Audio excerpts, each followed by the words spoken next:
Kecil tapi pintar, besar tapi FOMO.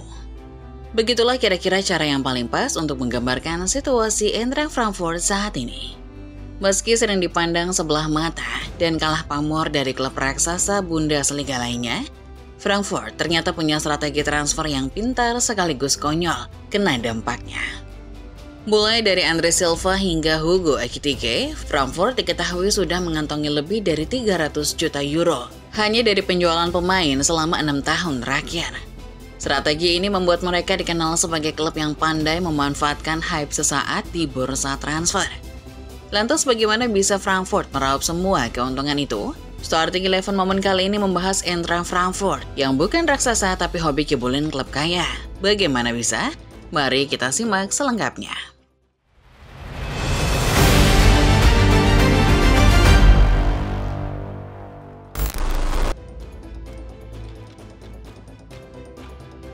Eintracht Frankfurt bisa dibilang layaknya seorang raksasa yang terlupakan.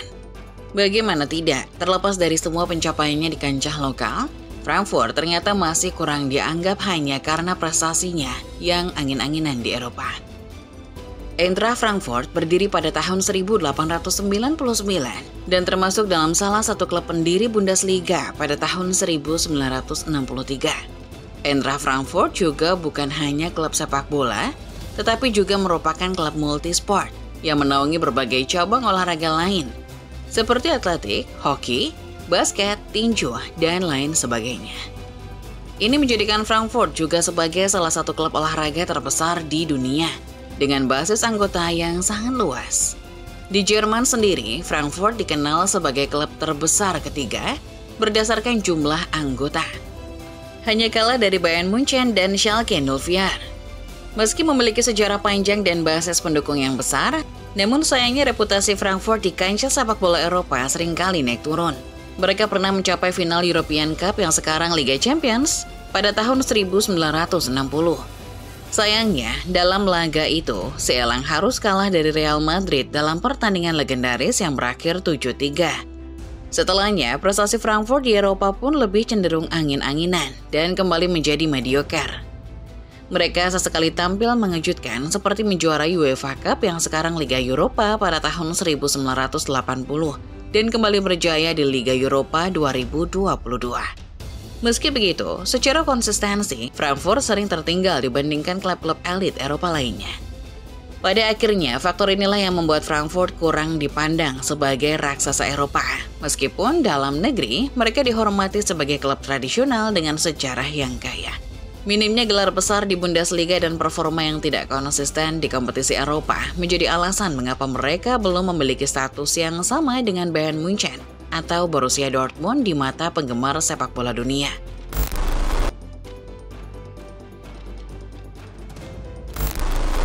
Meski kerap dipandang sebelah mata, namun Eintracht Frankfurt ternyata punya satu hal yang menarik sekaligus konyol yang bisa dijadikan pembelajaran bagi kita semua. Yaitu adalah trik liciknya yang sukses menipu banyak klub kaya. Frankfurt kerap kali menjual striker dengan harga mahal, disertai dengan iming-iming data striker bagus. Namun ketika sang striker dibeli, ternyata hasilnya zonk, kerap tidak perform, dan malah seringkali dianggap sebagai pembelian gagal. Andre Silva menjadi salah satu contohnya. Setelah dipermanenkan dari AC Milan, ia mencetak 28 gol dalam satu musim bersama Frankfurt. Keberhasilan tersebut membuat RB Leipzig tertarik dan membeli dengan harga sekitar 23 juta euro. Namun performanya di Leipzig ternyata tak seimpresif di Frankfurt, sehingga dianggap tidak sepadan dengan ekspektasi yang dibawa. Contoh lainnya adalah Luka Jovic yang bersinar pada musim 2018-19 dengan 27 gol torehan bersama si Elang. Real Madrid yang tertarik kemudian membelinya dengan harga 63 juta euro. Tetapi Jovic malah gagal beradaptasi. Hanya mencetak 2 gol, jarang dimainkan. Akhirnya Los Blancos pun cuma makan angin karena sang striker diberikan gratis ke Fiorentina pada musim panas 2022.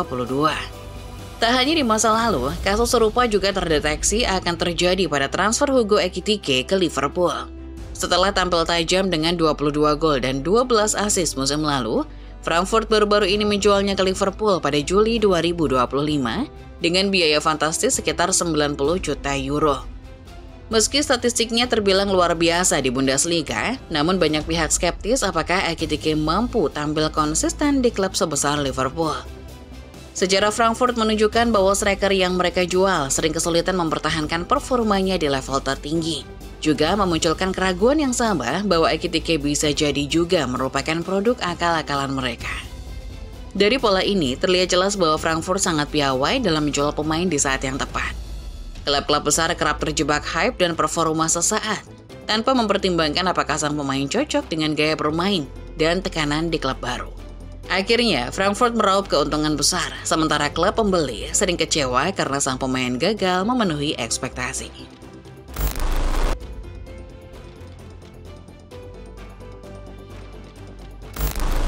Usai melihat kecerdikan Frankfurt dalam transfer pemain tadi, football lovers semua pastinya penasaran.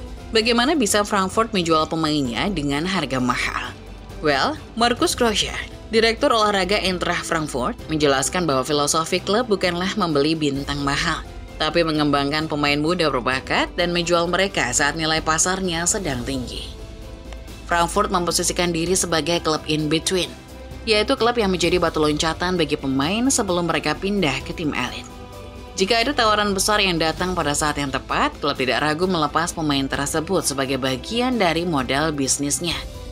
Sejak Krösche menjabat pada 2021, Frankfurt fokus merekrut pemain muda di bawah usia 25 tahun dengan harga terjangkau. Sebagian besar dari 26 transfer permanen terakhir mereka berasal dari kategori ini. Strategi ini pun pada akhirnya terbukti efektif karena banyak pemain yang awalnya direkrut murah atau gratis kemudian dijual kembali dengan harga yang terbilang tinggi. Contoh nyata adalah Hugo Ekitike sendiri yang dibeli seharga 17,5 juta euro dari PSG dan kini dijual ke Liverpool dengan harga 90 juta euro. Kesuksesan ini didukung oleh investasi Frankfurt dalam pengembangan pemain. Klub menyediakan fasilitas pelatihan modern, analis data, psikolog, dan pelatih spesialis untuk memastikan para pemain berkembang secara optimal. Pendekatan komprehensif ini membuat nilai pasar para pemain meningkat signifikan dalam waktu singkat, sehingga Frankfurt bisa selalu memiliki aset berharga untuk dijual.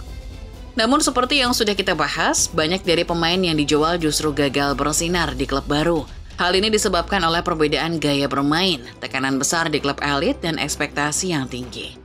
Meski demikian, Krösche menegaskan bahwa menjual pemain adalah bagian penting dari pekerjaannya, dan ia tidak terlalu emosional dalam mengambil keputusan tersebut.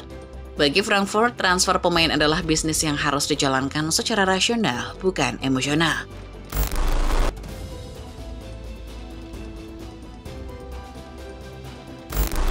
Menjelang musim 2025-26, Eintracht Frankfurt tetap berpegang pada filosofi Markus Krösche, yaitu mengembangkan pemain muda berbakat yang direkrut dengan biaya terjangkau, lalu menjualnya ketika nilai pasar mereka meningkat tajam.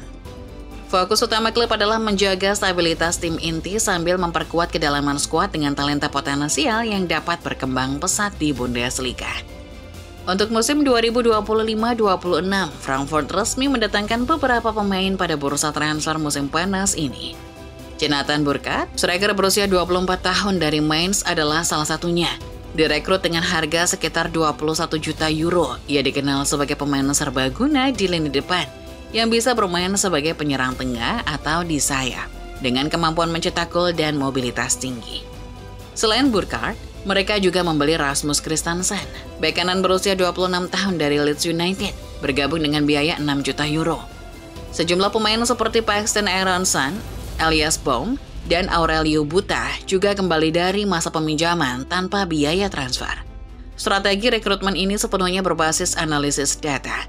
Frankfurt hanya mencari pemain sesuai kebutuhan spesifik, mempersempit target dari ratusan nama menjadi puluhan kandidat potensial.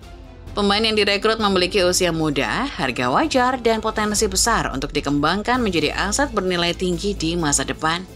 Dengan pola ini, Frankfurt bisa terus menjaga kesehatan finansial sekaligus memiliki skuad yang kompetitif. Namun, kepergian striker andalan seperti Hugo Ekitike dan Omar Marmoush menjadi tantangan tersendiri. Pelatih Dino Topmöller menyebut bahwa lini serang Frankfurt kini membutuhkan adaptasi cepat agar mampu tampil konsisten sepanjang musim. Meski begitu, filosofi jangka panjang klub tetap jelas, yakni membangun tim kompetitif sembari mencetak keuntungan besar dari bursa transfer. Demikian Football Lovers, pembahasan singkat mengenai Eintracht Frankfurt yang bukan raksasa, tapi sering kadalin tim kaya. Bagaimana menurut kalian? Akankah Hugo Ekitike mematahkan kutukan penyerang flop dari Frankfurt kemarin? Atau Ekitike akan kembali menjadi pembelian gagal, seperti para alumni Die Adler lainnya? Coba tulis pendapat kalian di kolom komentar. Jangan lupa juga untuk selalu menekan tombol like dan subscribe kalau kamu suka videonya. Share ke teman-teman kamu, biar mereka juga gak ketinggalan berita-berita terbaru lainnya seputar dunia sepak bola dari channel Starting 11 Moment. Terima kasih sudah menonton, dan sampai jumpa di video selanjutnya.